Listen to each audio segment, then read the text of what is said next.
마태복음 7장 7절입니다.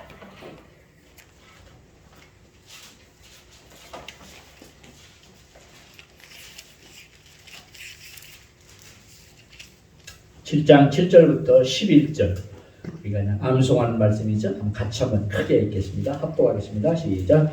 구하라 그리하면 너희에게 주실 것이요 찾으라 그리하면 찾아낼 것이요 문을 두드리라 그리하면 너희에게 열릴 것이니 구하는 이마다 받을 것이요 찾는 이는 찾아낼 것이요 두드리는 이에게는 열릴 것이니라. 너희 중에 누가 아들이 떡을 달라 하는데 돌을 주며 생선을 달라 하는데 뱀을 줄 사람이 있겠느냐.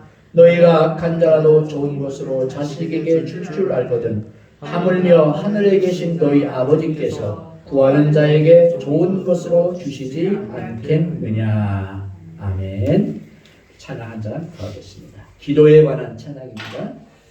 365장 힘차게 찬양하겠습니다.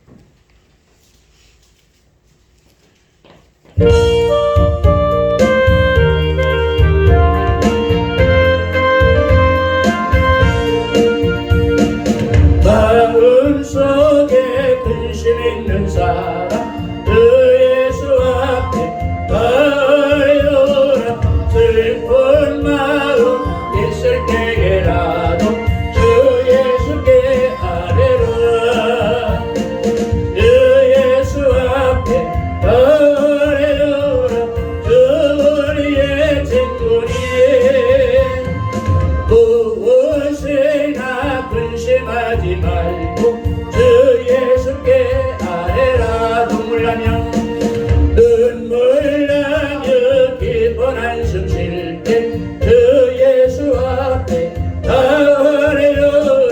은밀한 죄 내게 있더라도 주 예수께 아뢰라.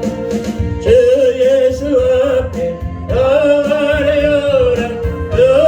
우리의 친구니 무엇이나 근심하지 말고 주 예수께 아뢰라. 죽음 앞에 겁을 내는 자요 그 예수 앞에 아뢰라. 하늘나라 바라보는 자요 그 예수께 아뢰라. 그 예수 앞에 아뢰라. 우리의 친구니 무엇이나 근심하지 말고 주 예수께 아뢰라.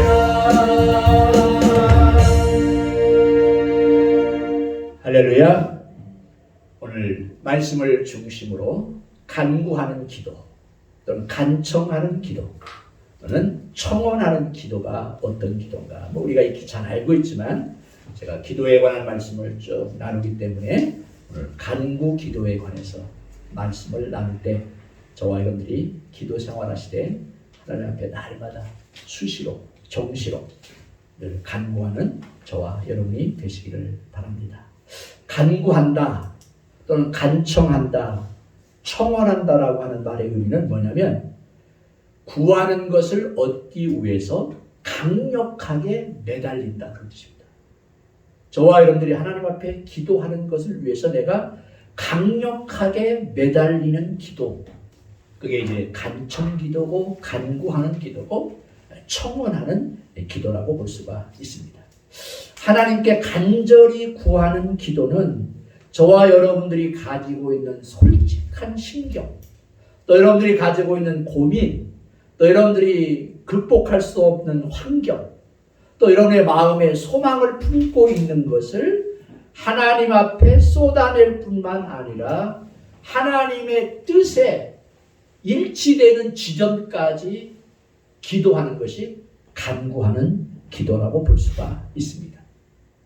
우리는 지금까지 기도하면 간구하는 것이 기도의 전도라고 아마 생각하셨을 것입니다. 물론 우리 교회 성도님들은 제가 기도에 관한 여러 가지 기도 방식을 알려드리기 때문에 묵상 기도도 있고 또는 관상 기도도 있고 기도의 종류가 여러 가지이기 때문에 꼭 소리를 질러서 소리를 내서 간구하는 기도만이 기도가 아니지만 대개 보편적으로 많은 사람들이 생각하는 기도는 내가 부르짖어서 간구하는 기도, 그것만이 기도라고 생각하는 경향이 있습니다. 그만큼 쉽게 자주 하는 기도이지만 우리의 뜻을 관철시키려고 하는 곳에 머물러 있는 경우가 많아요. 근데 진정한 의미의 간구하는 기도, 간청하는 기도, 청원하는 기도는 내 뜻에 머물러 있는 것이 아니라 하나님의 뜻을 구하는 기도가 되어야 된다. 그래서 성경에 기록된 간구하는 기도, 간청하는 기도가 어떤 형태로 우리에게 주어졌는가? 오늘 한 4가지 정도로 간단하게 말씀을 나누려고 합니다. 첫 번째는 뭐냐면 간구하는 기도는 하나님만 의지해서 간구하는 기도입니다. 여러분이 잘 기억하시죠? 누가복음 22장 39절로 44절에 보면 예수님께서 겟세마네 동산에서 마지막 십자가를 앞에 놓고 하나님 앞에 간구하는 기도를 우리가 볼 수가 있습니다. 예수님도 그날따라 감람산에 가서 습관을 따라 기도하시는데 돌 던진 만큼 따로 가셔서 예수님께서 기도하는데 어떻게 기도하느냐? 아버지여, 만일 아버지의 뜻이거든 이 잔을 내게서 옮기시옵소서. 그러나 내 원대로 마옵시고 아버지의 원대로 되기를 원하나이다. 그러니까 이렇게 기도하니까 하늘에서 천사가 나타나서 기도하는 예수님을 도와주는 모습을 볼 수가 있습니다. 그런데 예수님께서 그때 어떻게 기도했느냐? 힘쓰고 애써 더욱 간절히 기도하시니 땅이 핏방울처럼 되어서 땅에 떨어졌다. 여러분, 예수님께서 마지막 십자가를 앞에 놓고 내 뜻대로 되는 것이 아니라 아버지의 뜻대로 간구하는 기도를 드릴 때 애써 힘써 간절히 기도할 때 그의 땀방울이 핏방울이 되어가지고 땅에 떨어질 정도로 간절하게 기도했다. 그러니까 간구하는 기도, 청원하는 기도, 간청하는 기도는 하나님만을 내가 전적으로 의지하고 내 뜻을 내려놓고 하나님의 뜻이 무엇인가를 찾아서 하나님의 뜻이 이루어지는 지점까지 내가 하나님만 의지하고 기도하는 그러한 기도라고 볼 수가 있습니다. 예수님이 감람산에서 기도하실 때 힘쓰고 애써 더욱 간절히 기도해서 땀방울이 핏방울이 되도록 간구하셨다라고 하는 이 말씀입니다. 이 기도는 하나님의 뜻과 만나는 지점까지 애쓰고 힘써서 간절히 내가 기도해야 된다 말이죠. 그런 간구 기도를 하나님 앞에 하라는 거예요. 잘못된 거 아닙니다. 정당한 것입니다. 여기 간절이라고 하는 말의 의미는 무슨 뜻이냐면 여러분, 애쓰고 힘써 간절히 기도하라고 하는데 이 간절이라고 하는 말의 의미는 어느 정도의 간절성을 가지고 있느냐면 여러분, 어느 자매님이 저녁이 되어가지고 아마 남편이 아마 출타하셨나 봐요. 그래가지고 아이와 함께 잠을 자는데 밤에 강도가 칼을 들고 들어왔어요. 그러면 이 어머니는 아이를 보호하기 위해서 어떻게 하겠습니까? 칼을 들고 온 이 강도에게 대적할 거 아닙니까? 그 대적할 때는 목숨을 내놓고 하는 것입니다. 그래서 강도로부터 자기 자녀를 보호하기 위해서 최선을 다해서 온갖 힘을 써서 칼을 들고 온 강도를 쫓아보내는 거, 추방시키는, 쉽게는 그 강도가 가지고 있는 칼을 자기가 잡고 그걸 휘어잡을 수 있는 정도로 하는 것입니다. 그러니까 간절이라고 하는 말은 나의 집에 강도가 들어왔을 때 그 강도를 물리칠 정도로 힘을 쏟는 것입니다. 그때는 초능력이 나오거든요. 그래서 어떤 강도가 들어온다 할지라도 그것을 물리칠 수 있는 초능력이 나오는 거예요. 그 마찬가지로 예수님께서 겟세마네 동산에서 기도할 때는 그냥 기도하는 거, 얼마나 힘써서 간절히 기도했든지 땀방울이 피우면했다는 거예요.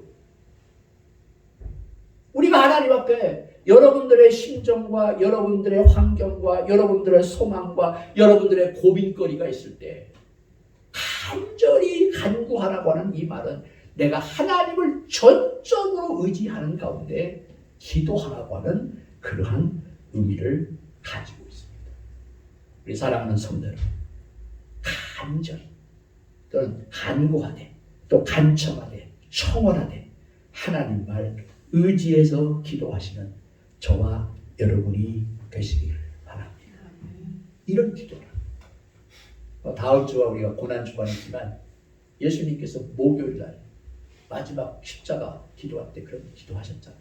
겟세마네 동산에서 얼마나 땀방울이 핏방울에도 내 뜻을 접고 하나님의 뜻에 이르는 지점까지 되기 위해서 우리는 하나님만 의지하고 기도해야 된다. 두 번째는 하나님의 뜻을 만나는 인내의 기도입니다. 우리가 구하는 기도는, 간구하는 기도는, 청원하는 기도는, 간청하는 기도는 하나님의 뜻을 만나는 인내의 기도다. 욥기 23장 10절에 보면 여러분이 잘 기억하죠. 그러나 내가 가는 길을 그가 아시나니 그가 나를 단련한 후에는 내가 정금같이 순금같이 되어 나오리라. 여기 욥이 얼마나 많은 고난을 당했습니까? 아이들가 죽지요. 재산이 다 날아가고 완전 빈털털이 됐을 때 그의 친구들이 와서 욥을 갖다가 비난하지 않습니다. 수많은 비난.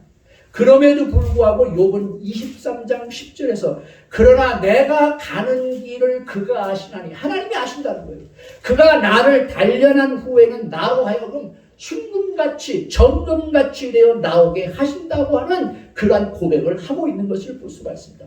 하나님의 뜻과 만나는 지점까지 가는 것은 인내하는 기도가 되어야만이 그 사람이 진정한 믿음의 사람이 될 수 있음을 보여주고 있는 것을 볼 수가 있습니다. 그래서 간구 기도의 특징 중에 하나가 뭐냐? 인내입니다. 인내. 오랜 기간 인내해야 할 때 부르짖는 간구 기도로 이어지는 것이죠. 인내를 통과할 때 하나님의 뜻을 알게 됩니다. 여러분이 잘 아시죠? 한나가 처음에는 자녀를 얻기 위해서 기도를 시작했지만 나중에는 자녀를 하나님께 드리는 서원 기도까지 발전되고 나중에는 기쁨으로 여호와를 찬송하는 사무엘상 1장 2장에 보면 한나의 기도가 내어진 걸 볼 수가 있어요. 그러니까 여러분 처음에는 단순히 아이를 얻기 위해서 하나님 앞에 기도했지만 하나님께서 사무엘을 주니까 그 사무엘을 하나님 앞에 드리면서까지 제사장 엘리 제사장에게 데려가서 그가 제사장의 사명을 감당하게 하는 그런 서원 기도로까지 발전되고 그것이 너무나 깊어서 사무엘상 2장에 보면 한나의 찬송이 기록되어져 있는 것을 볼 수가 있습니다. 한나는 제사장이었던 엘리보다도 훌륭한 기도의 사람이었음을 볼 수가 있습니다. 엘리는 거룩한 제사장의 직분을 맡은 메두와 어둠의 죄를 방조해가지고 아들들이 죽고 집안이 몰락게 했어요. 엘리 제사장이 우리 저번에도 우리가 말씀드렸죠. 엘리 제사장 두 아들이 하극상에 반란을 일으켜가지고 예배하러 오는 제사장이니까 예배하는 그 모든 예물들을 자기가 중간에 착취했잖아요. 그래서 하나님께서 그를 죽게 만들잖아요. 그래서 엘리 제사장은 아이들의 죄를 방조해가지고 아이들이 죽고 집안이 몰락했어요. 그러나 한나의 기도로 얻은 사무엘은 평생 제사장 엘리로 듣지 못한 하나님의 음성을 듣는 어린아이로 변했거든요. 그게 어떻게 된 거냐? 어머니 한나의 인내하는 기도의 결과였다는 거죠. 그러니까 오늘 저와 여러분들이 하나님 앞에 기도하되 간구하되 간청하되 청원하되 하나님의 뜻이 이루어질 때까지 인내하면서 기도하는 것이 바로 우리의 간구하는 기도라고 하는 것을 우리가 다시 한번 기억하지 않을 수가 없습니다. 이 모든 것이 어머니 한나의 인내를 통한 간구 기도의 열매였습니다. 그래서 여러분 사무엘상에 보면 이 열매의 결과로 여러분이 알지만 한나에게는 하나님께서 돌보사 아들 3명과 딸 2명을 더 줘요. 사무엘뿐만 아니라 아이도 못나는 불임의 여인이었던 한나를 하나님께서 그렇게 기도하니까 사무엘을 주었을 뿐만 아니라 그의 동생들인 남자의 3과 딸 2를 더 주는 모습을 우리가 볼 수가 있습니다. 그러니까 여러분이 기도하실 때 날마다 부르짖어서 간구하는 그 기도는 하나님의 뜻이 이루어질 때까지 인내해야 되는 것이죠. 그냥 되는 것이 아닙니다. 제가 어제 어떤 유튜브 방송을 조금 봤는데 거기 어떤 분이 나왔냐면 아무리 여기 젊은 친구들은 다 알 거예요. 다니엘 학습법 있잖아요. 다니엘 학습법. 그 김동완 그 서울대 수석 졸업을 했더라고요. 어제 보니까. 뭐 얘기만 들었지 제가 잘 몰랐는데 어제 잠깐 보니까 그렇더라고요. 이분이 대안학교를 하더라고요. 대안학교. 이제 그 대안학교를 하면서 지금 우리 아이들이 학교에 다닐 때 이 공교육의 좀 잘못된 부분들을 많이 이제 지적을 하는 것을 봤습니다만 그 어머니는 40이 넘어서 예수를 믿게 됐답니다. 원래 불교 신자였는데 40이 넘어서 예수를 믿게 되면서 그 가정이 완전 기독교 복음으로 확 변질됐는데 그 어머니는 이 김동완 다니엘 학습법을 창안한 이 김동완 지금 목사가 됐더라고요. 전도사에 있는데 목사가 됐어요. 이 김동완 목사가 어제 강의하는 내용을 제가 들으면서 그가 간증을 하는 거예요.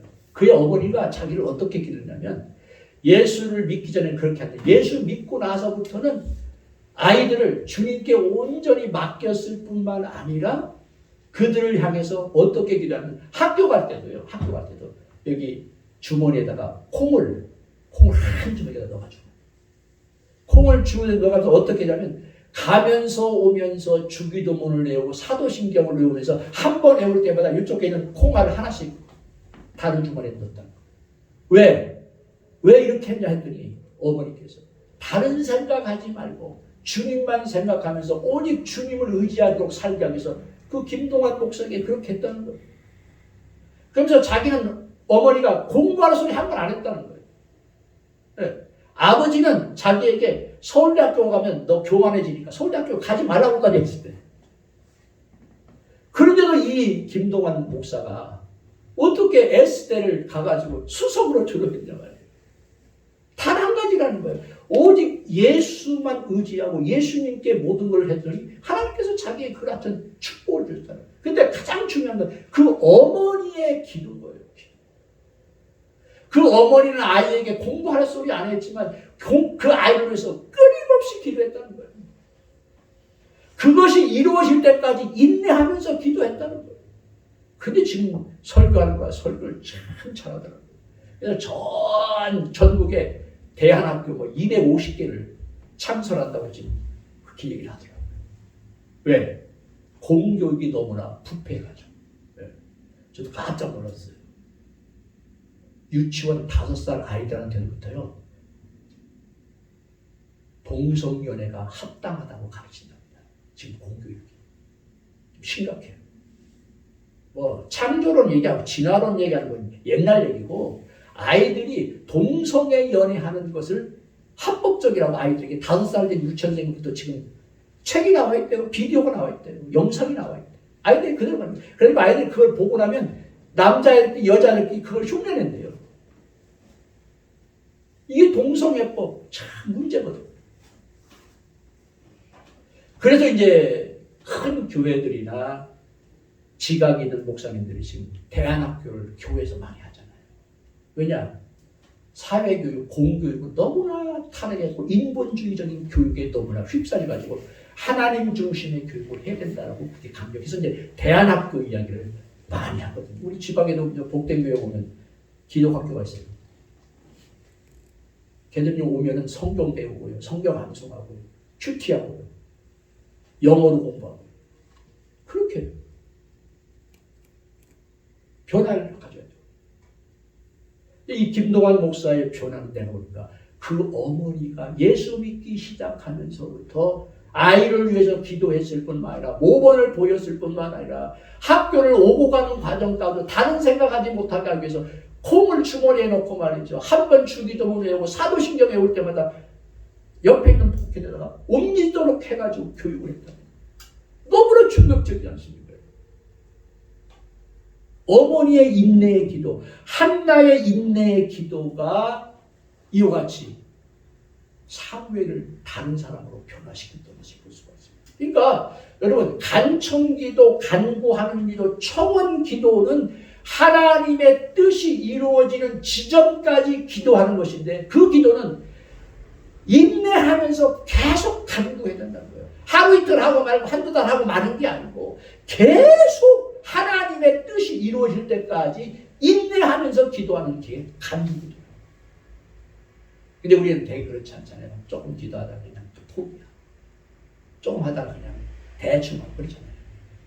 여러분, 간구하는 기도, 간청하는 기도, 청원하는 기도는 그것이 하나님의 뜻으로 이루어질 때까지 참고 인내하며 기도하는 것이라고 하는 사실을 기억하시기 바랍니다.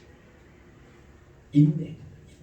그러니까 인내하지 않으면 아무것도 안 되는 것입니다. 여러분들의 사업이나 여러분들의 직장이나 여러분들의 자녀들을 위한 기도, 인내해서 기도하지 않으면 아무것도 이루어지지 않습니다. 우리 기왕 예수 믿는 것, 하나님 앞에 기도하고 간구하는 것, 하나님의 뜻을 만나는 지점까지 인내하며 간구하는 저와 여러분이 되시기를 바랍니다. 세 번째는 항상 기도하고 낙심하지 않는 기도입니다. 하나님의 선하심을 믿고 끝까지 간구 기도를 해야 하는 것은 선명한 말씀이 누가복음 18장, 제가 언젠가도 말씀을 드렸죠. 누가복음 18장 1절부터 7절에 있는 말씀을 이미 고인되신 조용기 목사님이 18번 설교라. 거기 보면 불의한 재판관이 과부가 와가지고 자꾸 번거롭게 하니까 번거로워가지고 그 이야기, 불의한 재판관이어도 그 불의한 과부의 이야기를 들어주는 이야기가 나와 있는 것을 볼 수가 있습니다. 여러분, 하물며 하나님께서 포기하지 않고 부르짖는 자녀의 기도를 외면하시겠어요?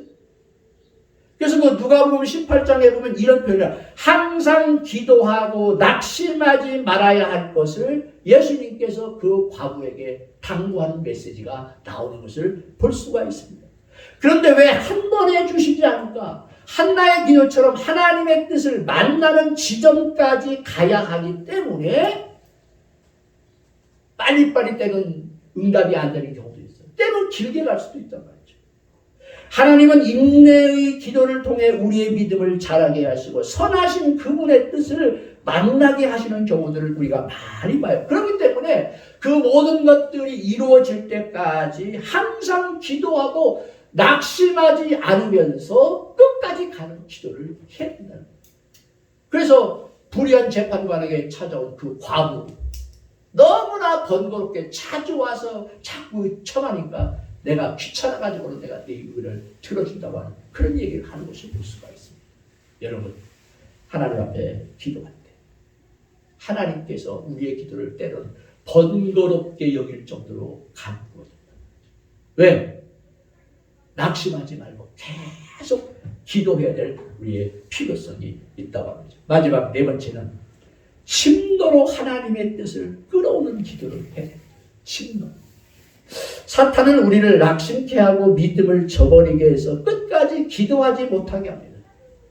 우리가 사탄의 공격을 받을 때 적극적으로 나아가는 것이 필요한데, 여러분, 마태복음 11장 12절에 보니까 천국은 침노를 당하나니 침노하는 자는 빼앗느니라. 저도 이 말씀의 의미를 잘 몰랐거든요. 침노라고 하는 이 말. 보세요. 천국을 침노를 당하나니 침노하는 자는 빼앗느니라. 여기 예수님은 천국은 침노하는 자가 있다고 그랬는데, 여기 침노라고 하는 말은 뭐냐면 무력으로 빼앗다 그런 뜻이에요. 무력으로 빼앗다. 하나님의 능력과 역사를 이 땅에 끌어오르는 것이 바로 침노라는 거예요. 그러니까 하나님의 나라 천국은 강력하게 무력으로라도 빼앗는 사람들이 쟁취한다는 거거든요. 그러니까 여러분, 우리가 기도 생활을 하되 그 기도가 이루어질 수 있도록 마치 무력으로 빼앗는 것처럼, 침노하는 것처럼 하나님의 뜻을 끌어올 수 있도록 우리가 기도해야 된다. 그 말씀을 여기 하고 있는 것을 볼 수가 있습니다. 많은 사람들이 기독교에 대해서 시끄럽고 나대는 것이 싫다고 그렇게 이야기를 합니다. 심지어는 기독교에 대해서 시끄럽다, 또는 때는 폭력적이다, 그렇게 느껴진다고 해서 얌전하고 조용하게 믿는 천주교나, 또는 뭐 얌전하게, 또는 이렇게 뭐 교양 있게도 안 해요. 그냥 가가지고 절만 뭐 108번 하고 1000번 하고 2000하고 그렇게 하는 종교로 가서 자기 신앙생활을 하려고 하는 사람도 없지 않아 있습니다. 그런데 그것만 가지고 안 된다는 거죠. 우리의 신앙은 마치 무력으로 빼앗는 것처럼 하나님의 뜻을 관철시키기 위해서 때로는 침노하는 자와 같은 자세를 가지고 간구하고 간청하고 우리가 청원 기도를 해야 된다고 하는 거죠. 우리가 그런 얘기하죠. 우리나라 사람들은 양반이다. 또 체면을 굉장히 중요시하고 또 유교 문화가 뿌리가 깊어져 가지고 다른 사람들에게 내가 어떻게 비칠까? 다른 사람들이 나를 어떻게 볼까? 굉장히 이런 것에 민감한 모습을 볼 수가 있습니다. 그래서 신앙생활도 좀 품위 있게, 고상하게, 또 교양미 있게 이렇게 신앙생활을 하려고 하는 그런 경향이 없지 않아 있습니다. 근데 여러분, 예수를 믿는다고 하는 것, 그리스도인으로 산다고 하는 것은 이런 태도와는 때로는 다를 때가 필요해요. 창피를 무릅쓰고라도 침노하며 나아가는 것입니다. 그래서 원래 이 코로나를 위해 가지고 2년 동안 많은 교회들이 어려움을 당하고 신앙인들이 많은 어려움을 당했는데 어떻게 보면 이렇게 하나님의 나라를 침노하고 또 하나님께서 우리에게 주신 하나님의 뜻을 찾아서 마치 무력으로라도 빼앗는 것과 같은 침노하는 그러한 야성들이 많이 죽어 있는 것 같아요. 그렇게 하지 말라는 거예요. 우리 그리스도인들의 신앙은 체면 유지하는 거 아닙니다. 교양 생활하는 거 아닙니다. 나같이 교양 있는 사람처럼 사는 게 아니라 도덕적이고 윤리적인 그런 게 아닙니다. 하나님을 향해서 우리의 가진 바 담대한 믿음을 가지고 간구하는 것입니다. 때로는 다른 사람들 보기에 조금 술 취한 사람 같기도 하다. 때로 다른 사람들 저 양반 조금 이상해. 어떻게 보면 그게 정상일 수도 있어요.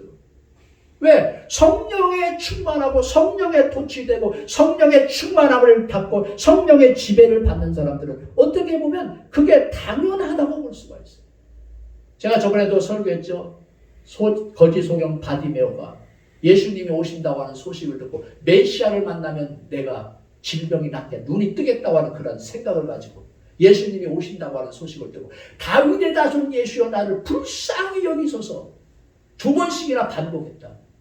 그 많은 사람들이 있지만 예수님을 향해서 메시아인 예수가 나의 눈을 뜨게 해줄 거라고 하는 그런 강인한 담대함을 가지고 또한 그런 요청을 가지고 하나님 앞 예수님께 그가 다윗의 자손 예수여 나를 불쌍히 여기소서라고 부르짖을 때 예수님께서 뭐라고 하냐? 내 믿음이 너를 구원했다.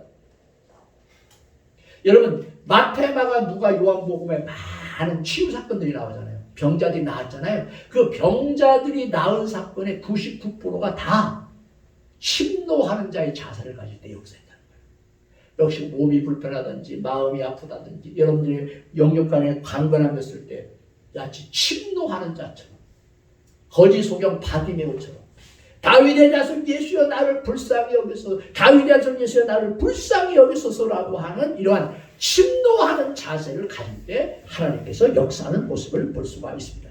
만일 사람들이 잠잠하라고 그 거짓 소경 바디메오를 꾸짖었을 때 포기했다면 눈을 뜰 수가 없었을 겁니다. 우리의 삶에도 그런 경우가 너무나 많아요. 침노하지 못하도록 하는 일들이 비일비재하지 않습니까? 그러나 우리가 성경을 읽고 성경을 따르고자 한다면 침노하지 않을 수가 없다 하는 것을 다시 한번 기억할 필요가 있습니다. 이게 나는 좀 적극적인 게 좋은 것 같습니다. 좀 긍정적인 게 좋은 것 같습니다. 소극적이고 부정적이고 이런 것보다는 좀 적극적이고 그러니까 하나님의 나라 천국이라든지 하나님의 응답을 누리기 위해서 하나님의 뜻을 이루기 위해서 마치 침노하는 것처럼 폭력으로 잡아내는 것처럼 무력으로 빼앗는 것처럼 주님을 향해서 하나님의 뜻이 이루어지는 지점까지 우리가 침노하는 자세로 기도할 필요성이 있다는 것이죠. 오늘 저와 여러분들의 기도 생활을 한번 되돌아보시기 바랍니다. 오늘 마태복음 7장 7절로 11절 구하라 찾으라 두드리라 구하면 얻고 찾으면 찾고 두드리게 열린다. 누가 아들이 떡을 나는 돌을 주며 생선을 나는 뱀을 불쌍히 너희가 악한 자라도 자식에게 좋은 것을 줄 줄 알고 하물며 하늘에 계신 너희 아버지께서 구하는 자에게 좋은 것 누가 보면 성령을 주시지 않겠느냐 그렇게 표현하고 있거든요. 그게 뭡니까? 침노하는 자세입니다. 침노하는 자세. 인내하는 자세입니다. 인내하는 자세. 포기하지 아니하고 끝까지 간구하는 그러한 자세입니다. 믿음으로 끝까지 간구하는 그러한 자세인 것을 우리가 볼 수가 있습니다. 야고보서 4장 2절에도 보니까 너희가 얻지 못하면 구하지 아니하기 때문이요. 하나님의 뜻과 만나는 지점까지 우리가 간구하지 않기 때문에 기도 응답이 없다. 오늘 저와 여러분들은 기도하시되 간구해야 됩니다. 간청해야 됩니다. 청원해야 됩니다. 여러분의 고민거리, 여러분의 가정의 한계, 나의 삶의 한계, 또는 여러 가지 환경들, 내가 하나님께 갈망하고 소원하고 원하는 것들을 가지고 하나님 앞에 기도하되, 혹시 기도하다 보면 내 뜻이 잘못된 거, 하나님의 뜻이 아닌 내 뜻을 가르쳐도 그것이 포기될 거 아닙니까? 그러니까 저와 여러분들의 간구하는 기도, 하나님 앞에 간청하는 기도는 하나님의 뜻이 만나는 지점까지 우리는 포기하지 아니하고 기도할 때 하나님께서 그 기도를 들으시고 응답하신다. 너희가 얻지 못하면 구하지 아니하기 때문이다. 구하지 아니하기 때문에. 여러분, 저와 여러분의 기도, 제가 수시로 말하겠죠? 수시기도 하루에 24시간 동안 잠자는 시간 외에 순간순간마다 예수님의 이름을 부르시고 그때그때 맞는 상황에 따라 기도하시고 하루의 일곱 가운데 아침이든 저녁이든 여러분들이 가장 내기 좋은 시간에 정시 기도를 하시되, 정시 기도 시간에 찬양으로도 기도하고 통성으로도 기도하고 여러분의 마음에 소원에 품고 있는 여러 가지 기도의 제목들을 가지고 간구하는, 간청하는, 청원하는 그러한 기도함을 통해서 저와 여러분들이 하나님의 응답을 누릴 수 있는 저와 여러분이 되시기를